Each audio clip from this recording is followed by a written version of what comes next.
Hey everyone, it's the Ioniq guy here, and boy do I have good news for any of you who own an EV from Hyundai, Kia, or Genesis, and it's being led by Kia. Kia has finally released a technical service bulletin that addresses failing ICCUs or integrated charging control units on their cars. Now this issue has been ongoing for many months with Ioniq 5, EV6, Genesis GV60, and the like. So if you own one of these cars, I think you're going to want to watch today's video because this is going to be a big update that you all should be getting for your cars. So if you want to find out more, stay tuned.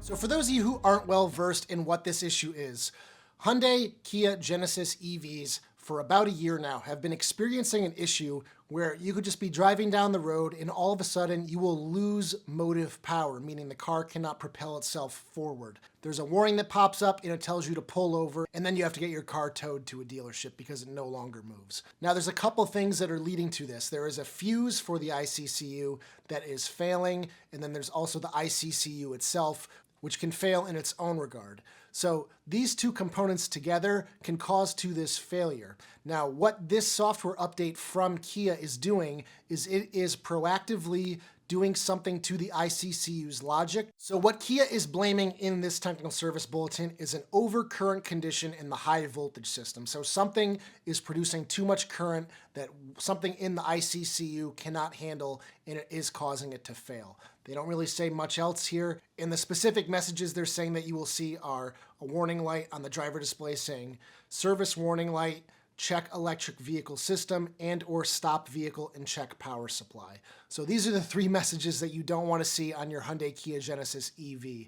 And if you do, you're going to want to get this when it is released eventually for also Hyundai and Genesis vehicles. But the good news is if you do own a 2022 or 2023 Kia EV6, you can go ahead and make an appointment at your dealership, print this out. I will leave a link in the description for a hard copy. Print it out, bring it with you, say, hey, I want to get this installed on my EV6, and they should be able to help you. So the service campaign number for this is SC271, and it's titled ICCU Software Upgrade or ICCU Assembly and Fuse Replacement. So if I were you and I owned an EV6, I would definitely be bringing this in specifically for this update. I wouldn't take any chances because the last thing you need in your life is being dead on the side of the road with a $50,000 EV. So because this software update is pretty much going to be identical for the Ioniq 5, the GV60, possibly the Ioniq 6 yet, but we don't really know for sure, I want to show you guys what is going to happen when you bring your car into the dealership. So when you bring it in, they are basically going to use their diagnostic scan tool, plug it into the car, and they're going to search for trouble codes. Now, they're looking for specifically trouble code P1A9096. So if this code does not show up on your car, all they're going to do is a simple software update to try and prevent any overcurrent conditions in the future. But if you do have the trouble code stored on the car's computer, then what they are going to then do is replace the ICCU fuse as well as the ICCU assembly. And this is the outcome that you don't really want to happen, but at least they are going to be replacing it regardless of the car having experienced the failure or not. So your car might show this trouble code, but you still might be able to drive it. So there's a lot of unknowns here. So there's a bunch of pages in this TSB showing the technicians at your dealership how to go ahead and install that software update if you don't have that trouble code yet. And then after that, it will begin to walk the technicians through the process of physically replacing the fuse and physically replacing the ICCU. And it is a bit of an invasive replacement. They have to drain some coolant lines. They have to remove the rear seats out of the car because the ICCU is located under the rear bench. So they do have to take all that out. They have to drain the coolant for it because it does have coolant that runs through it. So that has to be drained before they can remove it from the car. And then they will eventually pop a new ICCU in, and then you'll be done and ready to go on your way.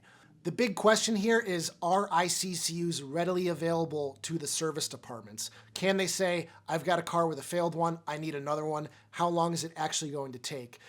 And I have seen a lot of firsthand experience from EV6, Ioniq 5 owners, and some of them are waiting weeks and weeks to get the ICCU replacements. And that is a little worrying because when this TSB does come out, there's going to be a lot of people bringing their cars in to get this service done. So if they do find that these trouble codes are showing up on cars, they're going to have a big influx in cars that need the ICCU replaced. So hopefully they're ramping up production of replacements. Hopefully there's already some decent stock here in the United States. I have seen that some people have been able to get their ICC replaced in a couple of days. So there is a glimmer of hope that it might be a quick and painless repair. And obviously, this is all being done under warranty. This isn't going to cost you anything out of pocket. If you do have to get this replaced, make sure you ask for a loaner. Whether they'll actually give it to you or not, I don't know. But I would definitely be asking for one if I was going to be without my car for several days, because renting a car can cost 40, 50, 60 bucks per day. So that's a cost that you don't really want to incur due to a warranty claim on the car. So that's about it, guys. I just wanted to let you know if you own an EV6, you can readily go out and get this update applied to your car. Hyundai owners, Genesis owners, I've reached out to Hyundai for comment.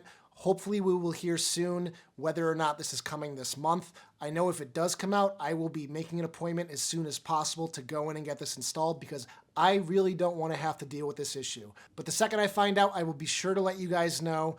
So there's a link to this file in the description on my Google Drive. If you want to download it, make sure you print it out and bring it with you to the dealership. This way, there's no questions about what you're looking to get done. You just say, this is exactly what I want. Don't call it a recall. It's not a recall. It is a technical service bulletin.